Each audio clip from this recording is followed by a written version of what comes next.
ایک کامیاب تاجر کی یہ ہے کہ وہ تجارت کرنے کے ساتھ ساتھ اسلامی عبادات کا اور اسلامی فرائض کا پابند ہوتا ہے۔ اللہ کے ذکر سے وہ اس دنیا کے اندر غافل نہیں ہوتا ہے، وہ جہاں بھی جاتا ہے، اس کے قدم جہاں بھی نکلتے ہیں، وہ زندگی میں کہیں بھی صبح و شام کرتا ہے، اپنی روزی کو حاصل کرنے کے لیے سرگردہ حیران و پریشان رہتا ہے۔ سفر میں ہوتا ہے، حضر میں ہوتا ہے، سمندر میں ہوتا ہے، خشکی میں ہوتا ہے،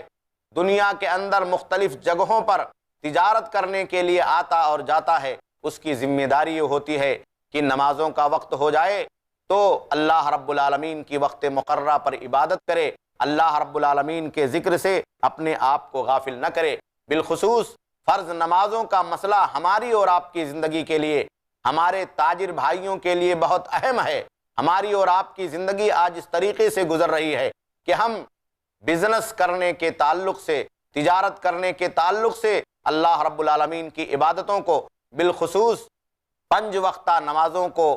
پیچھے ڈال دیتے ہیں، پسے پشت ڈال دیتے ہیں۔ حالانکہ ایک مومن کا یہ شیوا نہیں ہونا چاہیے۔ ہم جہاں کہیں بھی رہیں، اپنی دکان گاہ پر رہیں، اپنی تجارت گاہ پر رہیں، اپنی کمپنی میں رہیں، اپنے فرم میں رہیں، اپنی فیکٹری میں رہیں، تجارت کے لیے کہیں بھی نکلیں، نماز کا وقت ہو جائے تو اللہ رب العالمین کی عبادت سے غفلت نہ برتیں۔ دیکھیں صحابہ کرام کے ان صفات کو جس کا تذکرہ اللہ رب العالمین نے قرآن مجید میں کیا ہے۔ وہ بھی تجارت کرتے تھے، روزی کو تلاش کرنے کے لیے اللہ کی روئے زمین میں پھیل جاتے تھے، لیکن جیسے ہی عبادت کا وقت ہوتا تھا، اللہ کے ذکر کا وقت ہوتا تھا، وہ فوراً اپنے آپ کو تجارت سے روک کر کے، اپنے آپ کو بازاروں سے روک کر کے، وہاں سے نکل کر کے اللہ رب العالمین کی عبادت میں لگا دیتے تھے۔ اللہ رب العالمین نے صحابہ کرام کے وصف کو بیان کرتے ہوئے قرآن مجید میں بیان فرمایا، رجال لا تلہیہم تجارت ولا بیع عن ذکر اللہ، کہا یہ ایسے لوگ ہیں،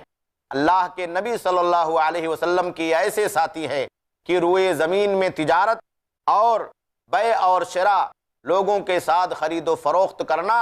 ان کو اللہ رب العالمین کی عبادت سے کبھی غافل نہیں کر سکتا ہے۔ ان کی زندگی کا شیوا یہ ہے کہ تجارت کے وقت میں تجارت کرتے ہیں اور عبادت کے وقت میں عبادت کرتے ہیں، عبادت کے وقت کو تجارت کے لیے اور روزی کے لیے نہیں لگاتے ہیں، بلکہ ہمیشہ عبادت کے تعلق سے اس دنیا کے اندر اللہ رب العالمین کی عطا کی ہوئی ذمہ داریوں کو ادا کرتے ہیں اور اس سلسلے میں کبھی کوتاہی اور غفلت نہیں برتتے ہیں۔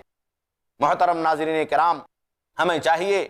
کہ تجارت کے ساتھ ساتھ ہم اللہ رب العالمین کی عبادت کے تعلق سے بھی اس دنیا کے اندر چوکنا رہیں، ہوشیار رہیں، اپنے آپ کو شیطان کے وسوسوں کا شکار نہ بنائیں اور ہماری اور آپ کی زندگی اللہ رب العالمین کی عبادت سے غافل نہ ہو۔ ایسے ہی اور ویڈیوز بنانے میں ہماری مدد کریں۔